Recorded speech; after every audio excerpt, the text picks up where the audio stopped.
Good morning, guys, and welcome to day 4 of our Psalms devotional. We are in the 4th week and we're super excited, and I just want to encourage you guys, subscribe below because we are going to be doing videos every single weekday from now until forever, right?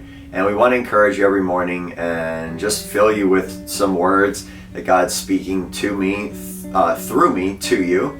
And it's just a great way to really just connect. And so let's just jump on in. David's going to be talking about the idea of his battle again with people, right? People that are not following God. So let's just jump on in. We're going to be in Psalm 5, verses 9 through 10. It says, "Not a word from their mouth can be trusted. Their heart is filled with destruction. Their throat is an open grave. With their tongue they speak deceit. Declare them guilty, O Lord. Let their intrigues be their downfall.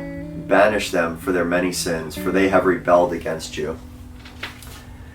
And so when I read this, it reminds me of the idea of, and this is a little different, but dealing with situations where you immediately want to be the tattletale, right? And why is that? Well, a lot of times people are tattletales because they're super frustrated with what's going on, right? It seems like they've done something and then they get in trouble and then they want to point out something else. And I don't know, maybe that's what David's going through right now, right?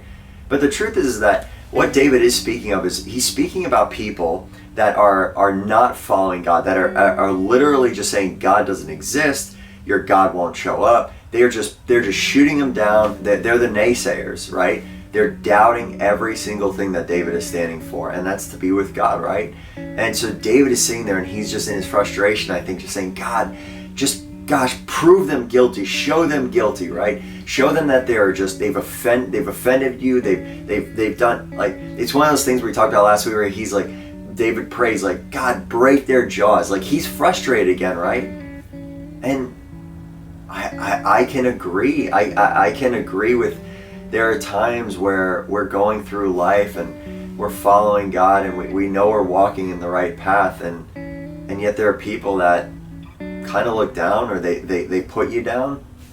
And David's response is sitting there saying, God, just prove them guilty, right? Now, again, when we look more into the Gospels and Jesus' life, that Jesus says, love your enemies, pray for them. Things like, give them a cup of cold water.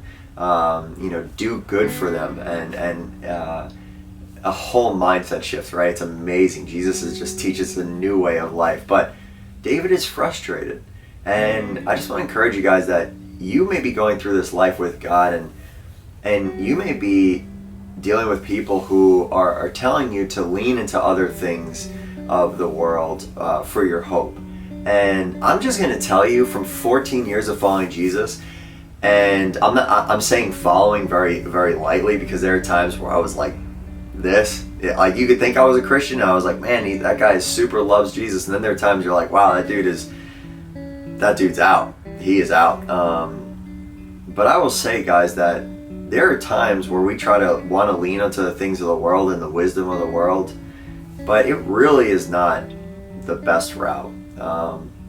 So if you're going through things and you hear things, be careful. I just want to warn you, be careful about what you let come into your ears and into your mind, even into your life. People that are trying to influence you in a way that would deter you from Jesus, from following in God's will for your life. Because while it seems good in nature, and I'm sure the people who are trying to encourage you and lead you into this really care about you, but it's not the same as what God's doing. And if God's the maker and creator of the earth, I'd rather follow him than anyone else.